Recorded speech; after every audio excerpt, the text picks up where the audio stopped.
Hi, I'm Brittney Ashley, your host of Breaking Norms, Building Dreams, your guide through this transformative journey in both business and life. This is your place crafted for dreamers, doers, or anyone who has been told they can't. Get ready as we challenge those narratives together.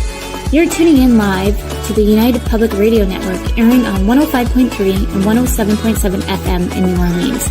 We are streaming on all the popular platforms every Monday at 3 p.m. Eastern Standard Time. Join me for a candid and thought-provoking conversation celebrating your unique journey because you are worth it. Hello, everyone. Happy Monday. Technical difficulties already. I was like, Jill, you're probably like, what is she doing? I'm here for it. We are in perfect timing. What is happening? I'm like, it kept saying error, error. I'm like, I don't know. I think we're live. I think it's not going to Facebook. So I apologize to anyone who is listening on a different platform. It looks like it didn't go to Crave Dynamics as Facebook, but it looks like it's going out to everything else, hopefully. So bear with us here while I try to multitask. Well, hello, everyone. Happy Monday. Welcome to Breaking Norms, Building Dreams. I'm your host, Brittney Ashley, and we're broadcasting live today on United Public Radio Network and UFO Paranormal Radio Network on 105.3 and 107.7 FM in New Orleans. Get ready to escape the next hour as we break norms and build dreams with Jill today. I'm so excited to have you back. Thanks, Brittney. I'm so excited to be here. It's always a great conversation when we get together and just sort of jam on the things that we're passionate about. So thanks for having me. Yeah, I'm excited. So if anyone hasn't been seeing some of the promos, today we're kind of talking about time management, motherhood, guilt, like all the things in between. And then today's going to be like a full hour session. And then tomorrow we're kind of regrouping from this conversation and kind of diving in even more or bringing in your questions if you have them. So it's like a power hour / recap tomorrow, but in LinkedIn. So I'll just do a little introduction on who Jill is. Jill's been on the show last year, was it? It's been like a whirlwind. Like, I don't even know where 2025 is gone, but it's been a year, I guess, since the last time you've been on the show. But of course, I really want Jill to come back in because we always have so much synergy. And this topic specifically, I know we can like talk about for hours on her and I. So Jill is an author, speaker, and host of Grow Like a Mother podcast, and you can find her on Instagram and or Facebook at Grow Like a Mother. Her book, Happy, Healthy, Wealthy, and Wise, is available anywhere books are sold. I will make sure that they're in the links here for anyone who can see, and we'll make sure we direct you to the right location. Please tune in to Grow Like Mother podcast for weekly doses of wisdom and inspiration. And I know I've been on the podcast a few times on imposter syndrome, mom guilt, and all the things in between. But maybe, Jill, you can kind of dig in on more of your background if there's any new listeners today. Yeah, thanks. It's so funny to hear someone introduce you. It always like, oh yeah, I do all those things. It's pretty incredible. Yeah, I'm Jill. I'm Canadian, like Brittney. I am a mom of 4 and an entrepreneur. I started my career in hospitality and transitioned after my second child was born into entrepreneurship to try to follow my dream of having time freedom, really. And my other child at the time was diagnosed with autism, and I really knew that I needed to have control over my own schedule. And so entrepreneurship kind of gave me that avenue in, and my whole business kind of transformed into helping other moms and other people with neurodiversities help manage their time so they can create the life that they want on their terms. And so that's kind of where it started and where it's at now. Yeah, like I couldn't imagine, because you have 4 kiddos. I have 2 kiddos. Couldn't imagine 4. Mama, you're doing great. I feel like I'm just surviving with 2. But yeah, like the juggle for mothers is so difficult. And I feel like sometimes like we do shed light on it, but I don't think we shed enough light on it that it needs to be for moms and or parents, because as you know, I've been struggling so much with daycare and not having, like, I don't really have a community here that I can ask for help to watch the kids. So it's just really me, and then my husband's at work. And so majority of the time it's me and the kids and just trying to balance what that looks like. And so it's sporadic every single day. Like it's not like I used to work with a coach, and they're like, all you need to do to be an entrepreneur and a successful one is wake up 5 a.m. and make sure your time scheduling. I'm like, no, like I know when I'm more productive. I'm more productive in the evenings. I'm not too sure about you, Jill, but I feel more productive in the evenings because that's kind of like my, okay, I know no one's going to wake up and kind of bug me, hopefully, situation. So I feel like I can actually have that moment to like be more creative and know that I'm not going to be disturbed when I'm in my flow of creativity. But waking up at 5 a.m. to me, I'm like, well, my son's probably going to wake up any minute because he's an early riser. So I'm going to try to like flush through X, Y, and Z as fast as I can. And that kind of minimizes your creativity. I don't know if you have any kind of input there, but like as parents, for like if you don't have daycare and or you do, and they're very limited on, sometimes they have schedule constraints or something happens, like us parents sometimes need to jump in and put some things on the back burner, especially when you have a business. Yeah. I love that you said that. And I love how you identified that you know when your like most creative time is. A lot of people haven't figured that out or ever really thought about it, especially those of us who worked 9 to 5 jobs, right? For me, I am like 7 to noon is my sweet spot, right? Whereas you're in the evening. And I think you're so right that we as moms, especially working moms and entrepreneurs, we need the flexibility to be able to shift and flow and lean in when we know we're going to be productive, and lean on others when we need some extra space to be able to dedicate to, one thing or the other, which is often hard to come by, especially in the summer months. Yeah. And I feel like sometimes you're never going to figure it out right away.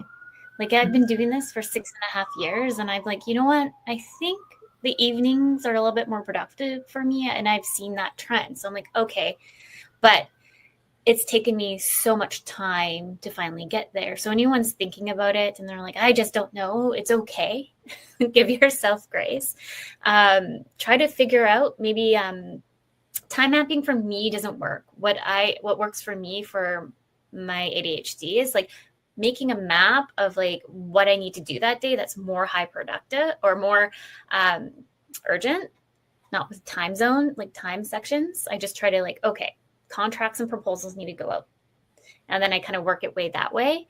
Because I find when I put time like in a schedule, you know how you can map in Google Maps or not Google Maps, Google Calendar, like lunch times, and then this is my work time. Like I find like sometimes I get like too constrained and my brain's just like, okay, like I'm not like free flowing. So to me, that doesn't really work. And so when I was working with a coach who was so gung-ho on my time frames of waking up at 5 a.m., it made me realize after years later that they just weren't the right coach for me, because really at the end of the day, a coach should be asking more curious questions, and you're the one who should be like giving a little bit more thought to those answers.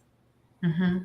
Yeah, it's so personal. And especially when we bring in neurodiversities, it can be almost shame inducing if we are trying to follow the advice that we hear from our coaches or that we hear from our friends or on a podcast and it's not working for us. A lot of women come to me and they're like, I suck at time management. Like I just am bad at it. And it's not that they are bad at time management at all. It's just that the tools that they're using are not meant for them or not great for that season, right? It shifts. And so having a toolbox that you can kind of rely on and knowing that there are different things that are going to work for you as opposed to other people can be really helpful. Yeah, 100%. So today's topic's more or less like how moms can be build some kind of time management structures within the summer, because it can be crazy. For me, for example, my one kiddo has been home almost all of July and doesn't get back into daycare pretty much the last week. And then my other kiddo just went into camp this week. So technically they've been home for the last 2 weeks. So it's been like, okay, where can I work? and then it doesn't help too. I have year end. Right. So that's another mix in the shuffle, because you need to do your year end for anyone who's listening from the States. It's kind of like tax season for myself. So my corporate tax, I have to, the good news is, even though it says June, I technically don't have to fully file till the end of September.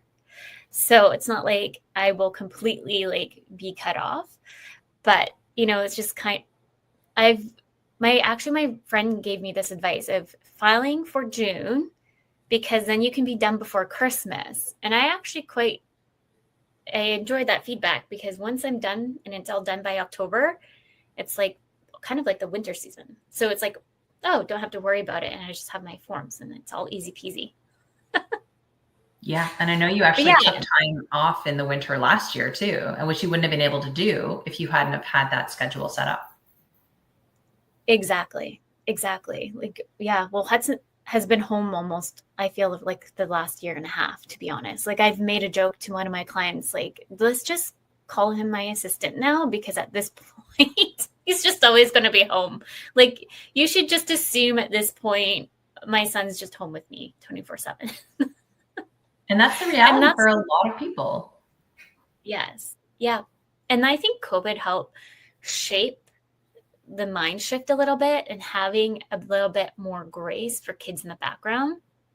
I think before it was just kind of like unheard of, but you remember that it was a reporter, I can't remember what news or whichever, and he's trying to like do like do reporting in his office, and then the little kid comes in the back door. Like, yeah. Hello. Yeah. It's reality. That is what's happening in real life all the time. So I think kind of like sitting down and just kind of like the flow of the season. So right now we're in summer. Every person's schedule is going to look completely different than the other. So maybe I don't have daycare right now for July, but I might have it more in August. So what does that look like for my timeframes? Personally, like I mentioned, I like to work more in the evening. So I try to map out more of my creative processes in the evening that I know that might be like more design work, web development. Like I'm more focused, but during the day might be more client work / proposals / invoicing. So it's just kind of, and then mine's ebbs and flows. So after the show, like I just had back-to-back meetings since 9 a.m. And then after the show, when it ends at 1 today, I'm taking the break to go take Huts to the park. Because I know right now he's probably like bored and just like needs that extra attention. So I'm making sure like to break in like when the park time comes, and or we have different doctor's appointments. So he has speech therapy and physiotherapy. So I have to build those, and naturopath appointments. So I have to build those through the 9 to 5 working hours, because that's when everybody wants to work too. So making it mold with you. And big thing that I think, Jill, is like not to overpromise. Because sometimes I want to like really overpromise, like, yeah, I can give you that proposal, or not saying no. I think one of your posts, wasn't you that posted it's okay to say no? Yeah, 100%. It's like a full sentence. No can just be a full sentence. Yeah. And I feel like me, as somebody who's like such a people pleaser and feel like I need to say yes to everything, it's been such a process to learn to say no. And especially no to clients, because I want everyone to be happy.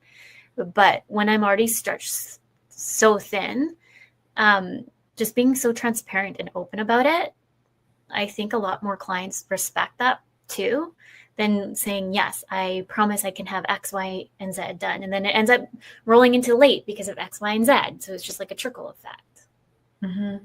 Yeah, the more transparency, the better. I think you're right that people are expecting real life to happen, and it happens to them as well. It happens to all of us. And so I'm someone who always says, like, I love a cancellation. It is, instead of being frustrated with a last minute cancellation or, becoming angry or anything like that, I instead look at it like, wow, I just got an extra half hour or an hour back in my day. Like, what a gift this time is, right? So like giving other people the grace, and then they give it back to you. And it is one of these, we're just real humans doing the thing, you know?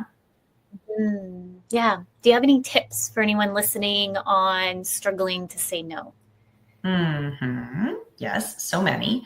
The people who's, I'm sure that you already know this, Brittney, but my work is sort of divided into 4 archetypes of people and how they manage their time. And one of those is called the the selfless giver. And so that person basically is I always say yes to everything.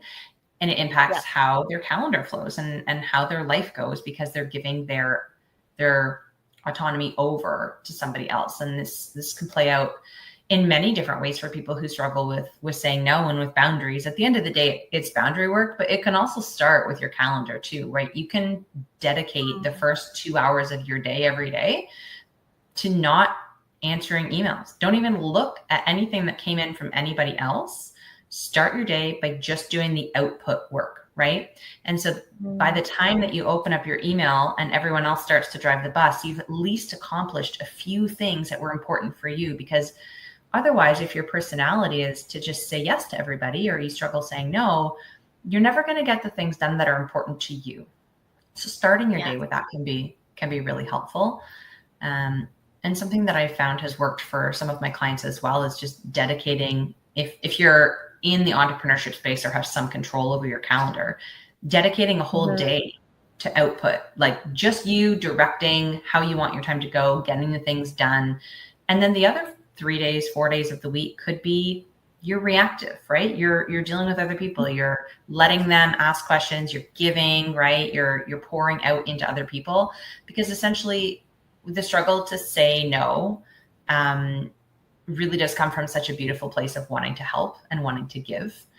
And so we need to set up some boundaries around that so we don't give everything away. Yes. And I think that's the one thing I noticed a trend for myself when I first started was saying yes to everything. And I've always had to be like there and be the yes person. But the last few years of transitioning more into the no person and setting those boundaries, and even too, like how many networking calls, like, because I'm an introvert, extrovert. So I've learned too that I need to really make sure I give my time to like take back that energy, because when I'm out there and push myself a little bit more in the extrovert phase, my introvert self is like, it's just too much overwhelm.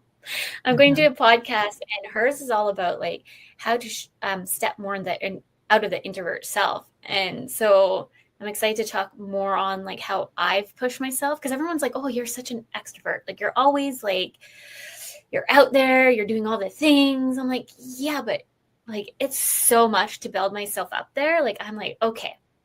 Like I know, for example, I have an event on the 13th. My brain's like, we have an event on the 13th. We have an event on the 13th. Who do we think is going to be there? I hope Lori's there. I should message her. Like I always try to find my one like safe person, I like to say, when I go to those kind of things, because then it helps me like take down the overwhelm and the anxiety. But if I don't know who's going to be there, my anxiety is like whoosh. Yeah. I'm an introvert too. And I think I present as an extrovert like you do, but I've learned that being an introvert, like it's not a bad thing. And it's not something that I think we need to like develop out of or anything like that. Even as business owners, I think there's a lot of power of being able to tune in internally. And that's where we sort of get our energy source. But the trouble can often be that business isn't built like that.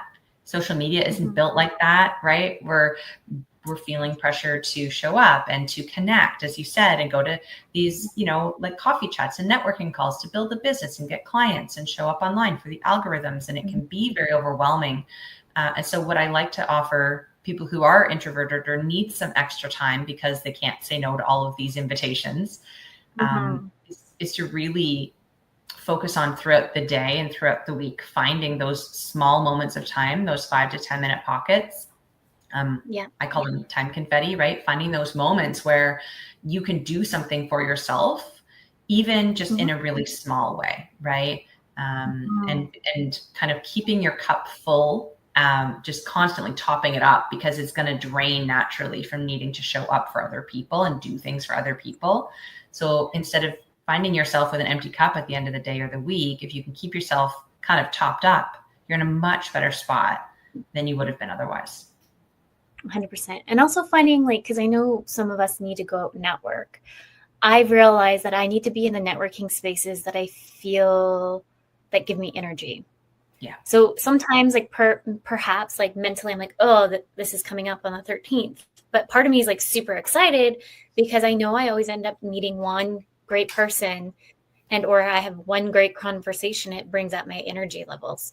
But I've been to other networking events where I'm like, I end up like removing myself from the directory and everything because there's just an energy there that I felt like I couldn't put my finger on it. And I was like, I can't be around this. Whatever this is, I need to pull myself away from it because it was draining me. And I just felt like I was pushing myself so much to be that person. And it just didn't feel like a very kind atmosphere. So I'm like, no. So that's where I said, no, I can't anymore. That's really smart because you recognized what type of people and what kind of environments are like chargers, like batteries, and which ones are drainers. And so I often encourage people to just keep a list, whether it's like a mental list or a list on a phone or a piece of paper of things that things and situations and people that do energize you and ones that drain you. Because if you know you have to be in a situation where you're going to be drained of energy, you can boost your energy before you go in, right? You can make sure that you have a long walk or a nap or a great smoothie or like something so that you can go into a situation where it's tending to be the result that you come out drained. Go in ahead, and then even if you're drained, you're still sort of status quo when you leave. And then alternatively, if you know the types of people and events that build you up, you can start to build more of that into your regular routine. Yes. I was just listening more to Mel Robbins, the let them theory. And like she was talking more of let them let me. And like I love the let them theory. I really do. My girlfriend and I got a tattoo on right here that just reminds us to like let them do what they need to do and make sure you save your energy for you. But like the let me piece, I've been reading a little bit more on it too. And I think that's so much more powerful too, is like, yes, you have a piece of the let them do what they want, but the let me of respecting my energy and my inner peace of how much I want to walk away with. And so like what we're just talking right here. So when you're going into those kind of scenarios, I guess, what part do you walk away with the let me to? That's a great thing to think about, right? And I think it's different for each of us. We need to make sure that we are paying attention so that we know what it is that we actually want to do. If we don't know ourselves, if we're not paying attention enough to know what it is that lights us up, that we need more of, that we can claim, we can't start to be okay with saying, I need this, or I need help so that I can do this, or I need extra space, time, money to dedicate on to myself, which is really hard for women in general. But if we don't first pay attention to what it is that we like, where our interests are, what lights us up, we can't possibly take the time to tell other people, like, let me do it, until we know what it is. And it's going to take time. Like, I feel like I'm kind of slowly like, oh, I get it now kind of situation. And I'm mapping things out that, like I just said, like gives me back energy, where normally I just be out there 24/7 and making sure that I'm always like pushing myself out of the realm. Like there was one instance right before holiday. And don't get me wrong, I really did want to go to this event. I really wanted to connect with other Indigenous entrepreneurs. But like I'm already at that burnout state. That's another piece like I want us to bring into the conversation. But I was at that burnout state. Like my brain was already on like the vacation level because we're going on vacation the next week. And I was like, I really want to go meet more Indigenous business owners, Métis business owners, like just so I can build that collaboration, those connections, learn more about businesses in the area, but I just can't do it. I said, yes, I would go. And I said, then I, like that day I decided not to, like I was ready to go out the door, and I was just kind of like feeling pretty like, I know too, like when I'm on my burnout state, it's really hard for me to go to networking events and also make those extra connections because I'm already feeling like I'm just on autopilot in a way. And so those conversations, some people will probably be like, oh, she's dull. Someone talk to me. Yeah. She's zoning out. I get it. And it's so cool that you paid attention to where, like, knowing what does burnout feel like for you. And before you got yourself into a situation that was going to be a waste of time and energy for everybody involved, you made the decision to say like, no, I need to feed back into myself, because I always define burnout as the unequal exchange of energy out and energy in, right? If you're giving too much out, then of course you're going to burn out. And another thing that I think especially the women need to hear is that you're going to have different energy levels and burnout cycles throughout your menstrual cycle, right? Like that is just something that exists that we deal with. And instead of fighting it and pushing against it, we can be strategic.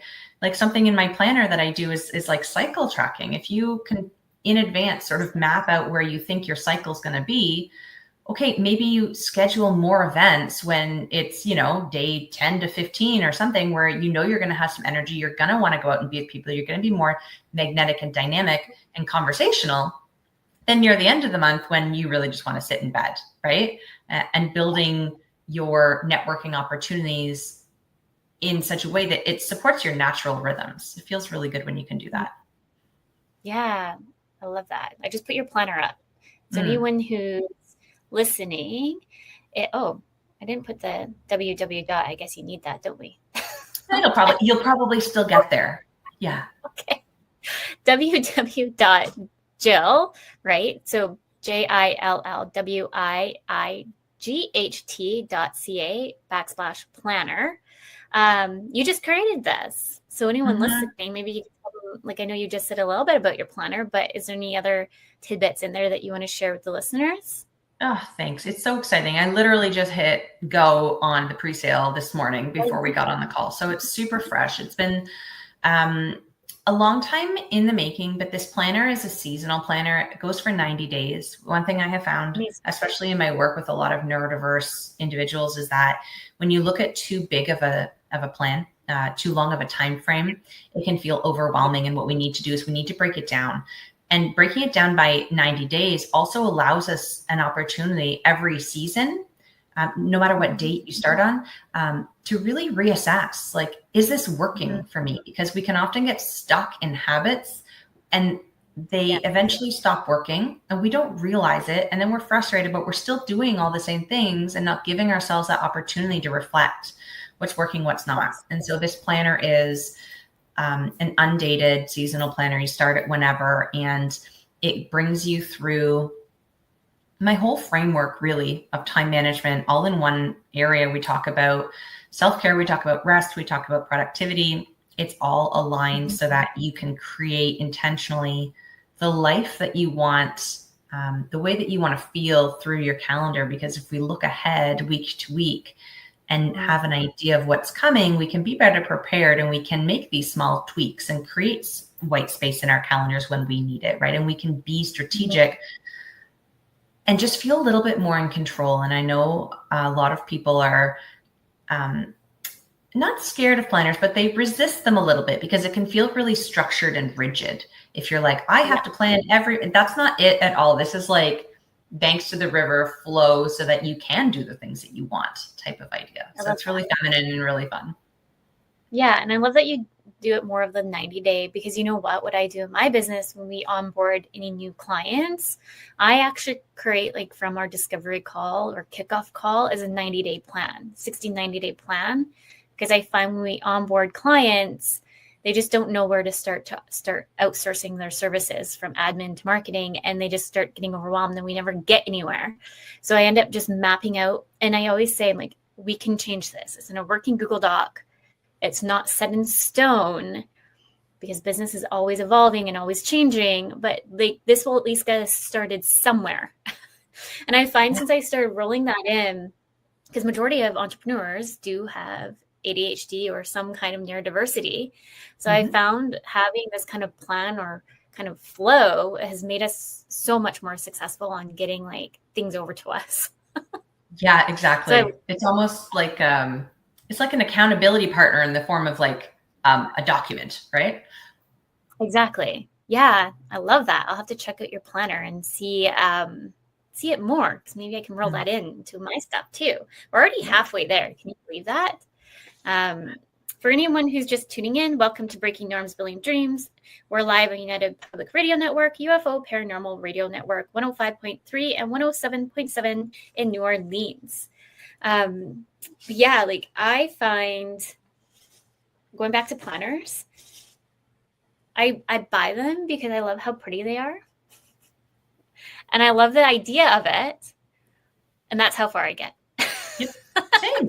I used to do the same. I couldn't find one that would capture my attention for the whole year and really give me the pieces that I wanted.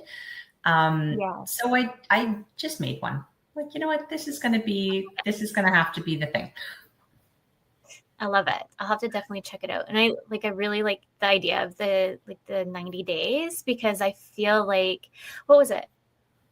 I was just watching something, and they say like to break into routine, it takes at least 72 days for you to kind of get into that groove. So if you're just trying to go to the gym for the first time, like even just for 15 minutes in some kind of repetitiveness and showing up every single day. And so for your planner, maybe just having it, like even just starting off by opening it, and then the second day writing a note, and like doing it for 79 days.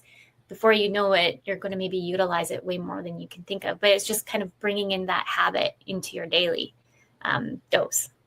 Yeah. And the one thing I really like to do as well is give people the tools within the system on how to keep them engaged, because you're right. Like we do get bored, and especially those of us who are neurodiverse, like we need the dopamine hits. We need to feel excited and like things are fresh and new. And so within the planner, each week has a different like journal prompt. And each month you sort of reassess all the different areas of your life within a life wheel, and we gamify things. And there's like, we track patterns. There's so many tools to be able to really offer. It's not that everyone needs to use every tool. It's that pick the ones that work for you so you can stay engaged and stay with it and develop that habit. Because once you're in the habit of creating your time and how it unfolds and how it feels, you've really just created your life, right? Yes. Yeah. And I feel like sometimes social media kind of, what's the word I'm looking for? When we're not executing to the standard that social media has put out there, we start in a way feeling guilt and or feeling like we're not good enough. So some of us might feel like we're not good enough to use a planner because we were never successful from day one and what social media has said that it should be utilized for. So I like your note about the dopamine, because I think that's probably why I like the rush of knowing something's going to be due in 24 hours. Yep. So the planner takes that away. But if we can, a way of like mitigate, or not mitigate, but what's that word, is just try to roll it into our daily function, and just knowing that that's going to help us a bit. Because really, who likes the feeling of something due in 24 hours? Because I really know I don't. Like looking back in school, like I had everything done like weeks in advance or a week early, so I can take that time to review.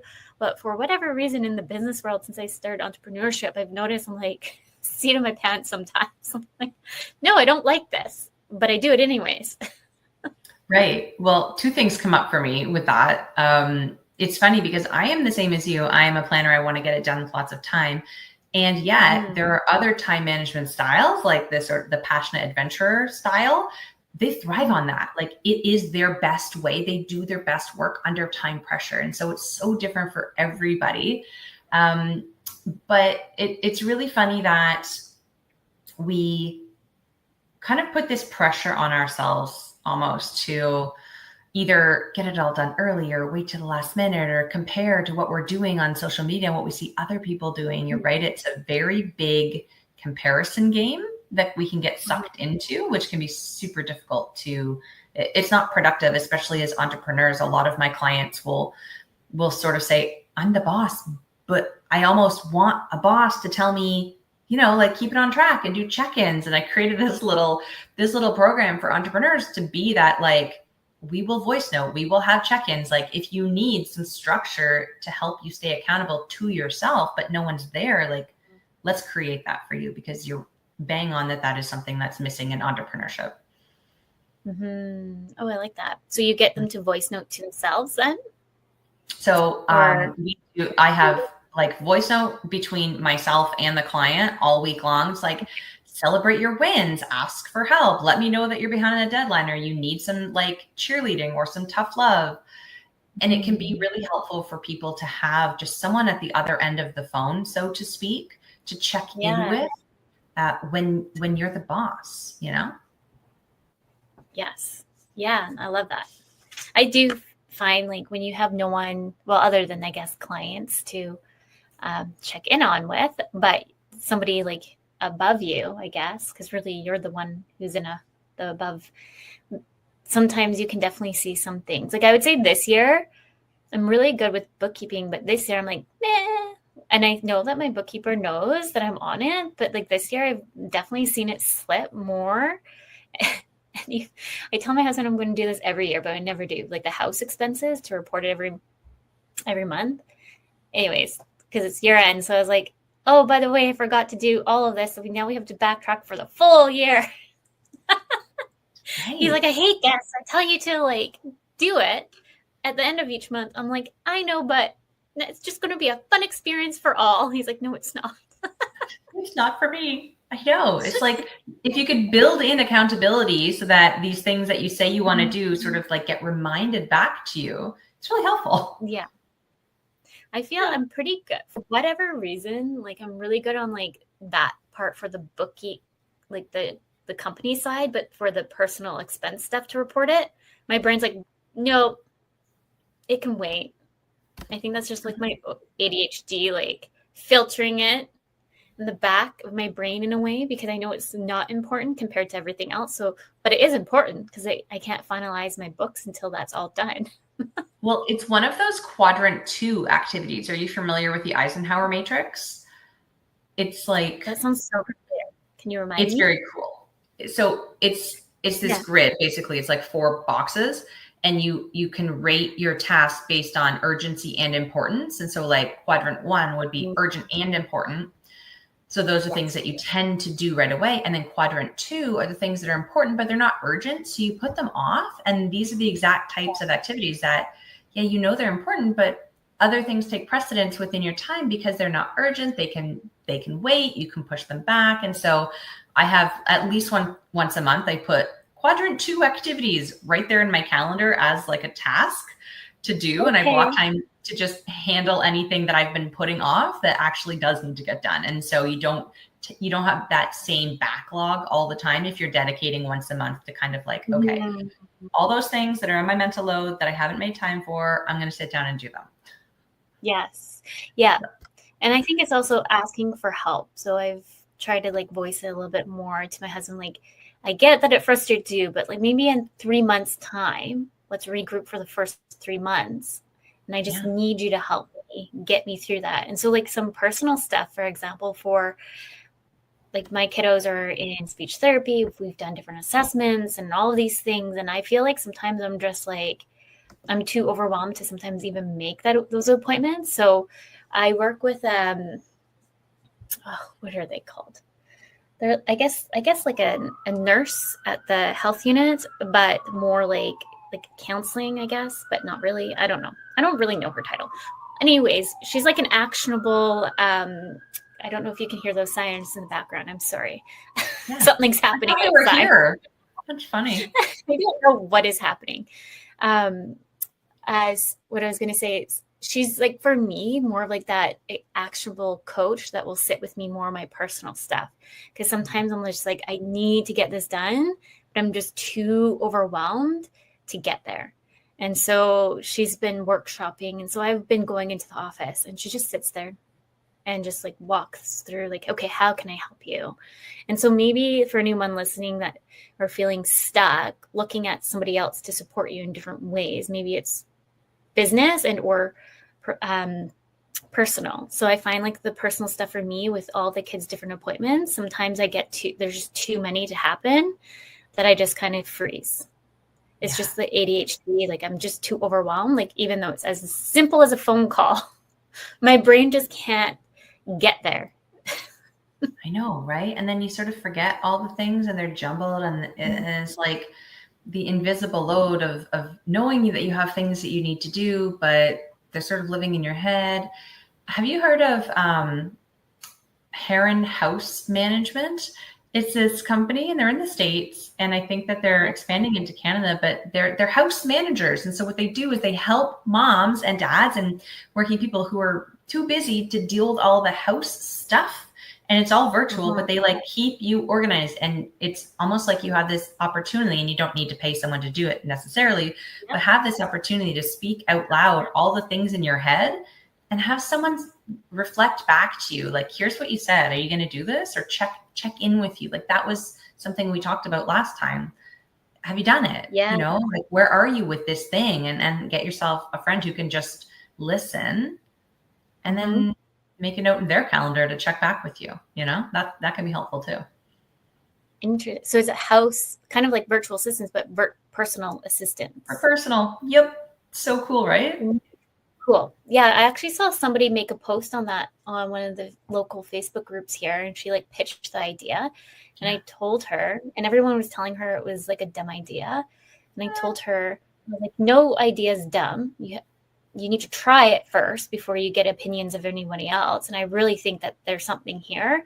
And also don't listen to that other person, because the other person was saying like charge $25 an hour. I'm like, when you're an entrepreneur, that's hardly paying the bills. So map it out. You definitely have something here, and just start and then figure out the moving pieces of what works best for you. I never know. I don't know if that was like 3 months ago I saw that post. So I hope she moved forward on that, because I find like going back to social media when we're like trying to like research and we're getting ideas and just even thinking about my business, the amount of times I've had did market research and asking individuals if I should merge my coaching business in with Creative Dynamics. And everyone's like, that's a dumb idea. And then my gut this year is like, nope, doing it anyways. And I finally merged it all together because it is needed. Entrepreneurs need like a business coach, imposter syndrome coach within the business. And then sometimes they just need to let go of those tasks to like somebody to do it for them. So it merges organically. But if I would have listened to everybody else, I would probably still be struggling trying to figure out how to market both businesses. Mm-hmm. Yeah. Mm-hmm. I love that. And I love that you gave that woman some support and acknowledgement. Like, your idea is not crappy. Like, trust in yourself and figure out a way to make it work, and don't let other people's opinions of your idea sway what you choose to do with your life, because I firmly believe there is a market for every idea. Like, there is someone who is going to buy the service or the product that you create, because there's just so many different preferences out there. There really are. 100%. And yeah, Facebook is wild, is all I have to say. I don't do it. I really don't.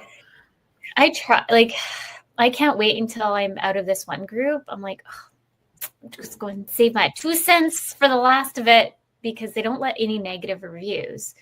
And I'm like, well, parents are coming here to ask for reviews, but you're only allowed positive. I'm like, that's bias then.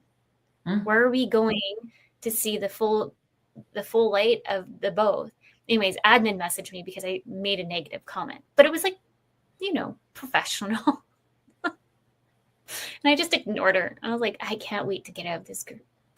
And I never say anything usually as well. But as somebody who has 2 small kids, it's information I wish I would have had before I went to that facility. Right. So, but just in a nutshell, Facebook, and not just in that Facebook group, but in general, it is wild. And I think a lot of people have their opinions. And so it's just taking those pieces and really thinking of what's what's true to you. Like the value statements, you probably go through a lot of with clients workshopping when you're doing time management, what's true to your values, because when we're building out time management pieces, so maybe like for me and you, kids are non-negotiable. So they're in the piece of like non-negotiable time management pillars. And so if a client comes in and you have a doctor's appointment over here, like, sorry, I have a doctor's appointment, I can come see you this time. So that going back to the boundaries too. I used to like move my time calendar around so much, especially when I had doctor's appointments, to clients, where I felt like I was just deflating so much and my energy was just not able to sustain it. I would say that was probably like my first year in business. And then the second year, I finally had the mind shift of like, what am I doing? Like why I'm trying to like people please so much that I'm drowning into burnout. Mm-hmm. Yeah, I think we can all relate with that, right? We get too many things on the calendar and then things pop up and we maybe say yes to them without thinking, is this something that is actually important to me? Does it align with my values? Because at the end of the day, people will often tell me like, these are my top 5 values. And we look at the calendar together and I'm like, yeah, but where is the time that you are dedicating to these things that you've just told me are the most important things to you? I don't see them reflected in your calendar and therefore in your life. Like we need to change that. Mm-hmm. Yeah. It can be a good guidepost to decide whether to say yes or no, basing something off of your values. A reframe that I heard years ago that I like to share is, instead of saying I don't have time for this, like this being XYZ, whatever task, reframe it and say XYZ isn't important to me, and just see how it makes you feel. And there's no judgment whether it makes you feel like good about the statement or weird about the statement, but it will give you a gut instinct on, oh, that actually is important to me. Right. And so it just flips the way that you think about it. Like, I don't have time for versus this isn't important to me. I like that. Yeah. I feel like we as moms were always on autopilot too. And just like sometimes like there's also the hustle culture, like it's all the things above. And sometimes we don't have that moment to actually sometimes reflect or think. As I'm speaking right now, I can hear my son crying downstairs. So I hope Paul is okay. My husband's down there, but like, that's like where my train of thought just went. It was like, like you just never know like where you're in what you're doing and what's going to happen, and your kid's going to need you. Yeah. Like right now, I'm like, is everything okay? He's dead crying. He's good. But yeah, why do you feel like, why do we as moms feel so sometimes overwhelmed in the summer, do you think? Is it because we take on too much? Is it because we're trying to do it all? Well, that's the same thing, too much, but what do you kind of feel there? Yeah, I think it's a combination of things. We're definitely trying to make things more magical than they need to be for our kids. Mm-hmm. For sure. There's a lot of expectation that we are putting on ourselves to create a magical childhood for the kids when really they need a lot less than we think that they do. It's also the comparison to see what our other friends and family are doing, right? Especially here in Canada, we have such a short summer season that there's so many things that we would love to fit in that we try to cram it all in. And inevitably it's too much. If someone gets sick or we have a breakdown in the car, like if some little piece shifts from the perfection of our planned calendars, it can throw everything into a spin, causing us stress. And I think the other piece is that we're really overstimulated. Right? We have a lot more daylight hours, so the days feel longer.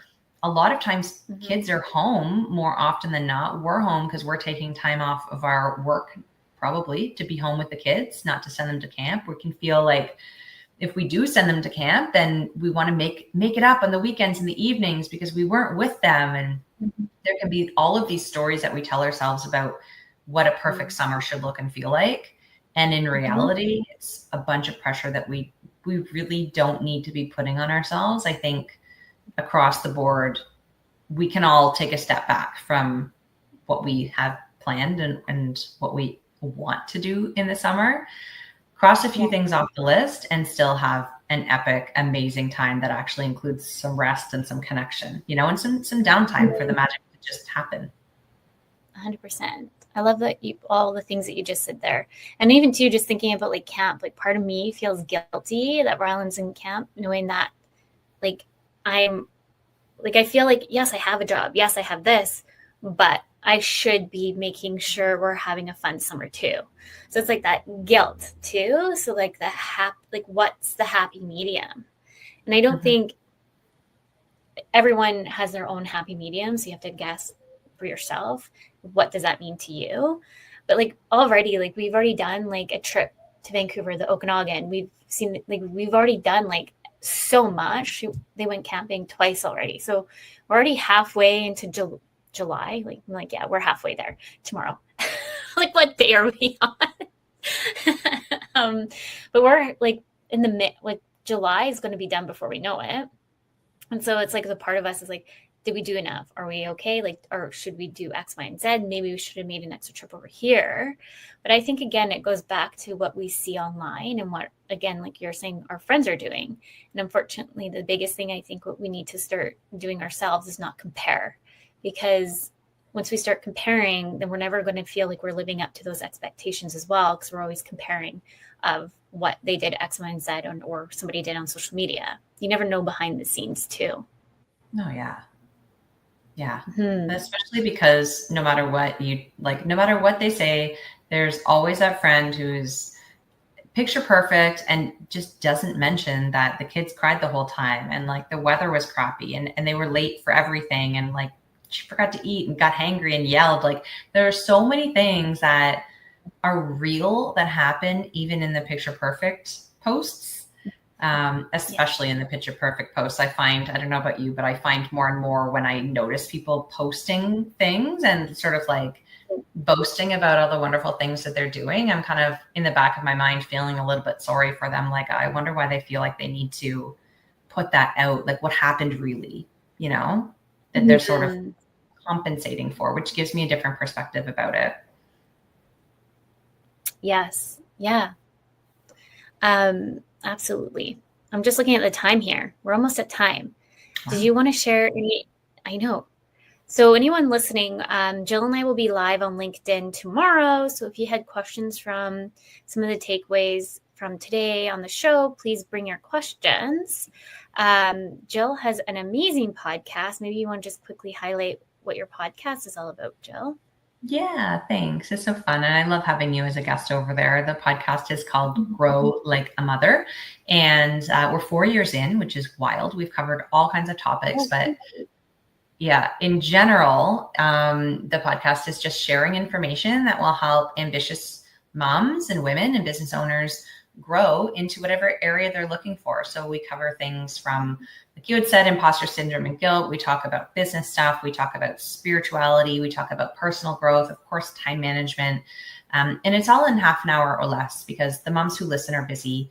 We're catching these things on our way to school drop off or when we're walking the dog or doing the dishes. So I'm really mindful of trying to get really tangible, bite-sized experiences every time you tune in. So it's a great place to be. Yeah. And I can say, yes, I love listening to your podcast. It's amazing. And I've been loving being a guest on your show as well.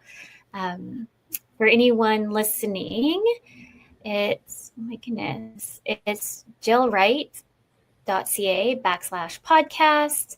And then just instead of, if you're wanting the planner, it's /planner. And then there's one more thing. Did one highlight maybe your book as well? Yeah, the book's great. The book it's a page-a-day style book. Like, those calendars that you would rip a page and it would give you like an inspirational quote. Like I used to put the best ones on the mirror in the bathroom or whatever, but most of them would get thrown away.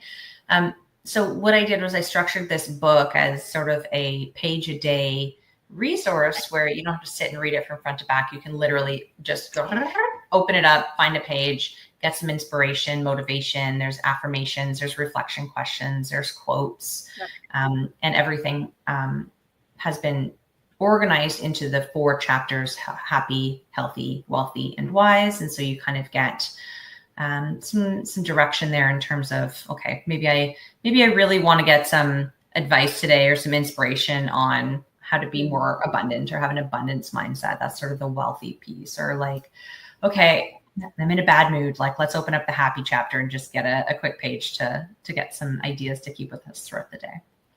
Love it. And it's called Happy, Healthy, Wealthy, and Wise. And anyone who's listening can find it on Amazon. Yeah, it's on Amazon. It's on Chapters. I don't know if it was on Barnes & Noble. I don't know if it's still there or not, but yeah. Amazing. Well, thank you so much for coming on the show today. Any last minute tips before we jump off, or we can save it for tomorrow? Ooh, that's a great thought. I'm gonna put some thought into that one for the tips, and we'll bring them to LinkedIn tomorrow, and also answer any questions that come up with any of the listeners from today. Thanks so much for having me. Yeah, thank you for coming on. So anyone listening, come on to our LinkedIn. So you can find me at Brittney Ashley. Just follow along. You can connect with me on over there, and you can watch us live. And then your LinkedIn is right here, Jill-Wright-Speaker. Just follow us along, bring your questions. It's live. Actually, I guess we should say what time it's at live at. Yeah. That'll be helpful. It's live at 12:30, right? 12:30 Pacific Standard Time. I think that, let me just double check. I'm pretty sure. I think so too. I guess it would be helpful to give everyone the time other than the location. Okay, LinkedIn live at 12:30 Pacific Standard Time. For anyone listening, come with your questions. Thank you, Jill, again for coming on the show. Definitely we'll have you back again. And thank you to all our listeners. And with that, you're listening to Breaking Norms, Building Dreams. A big thank you to United Public Radio Network and UFO Paranormal Radio Network. With that, everyone, remember your journey is unique and your worth is unquestionable.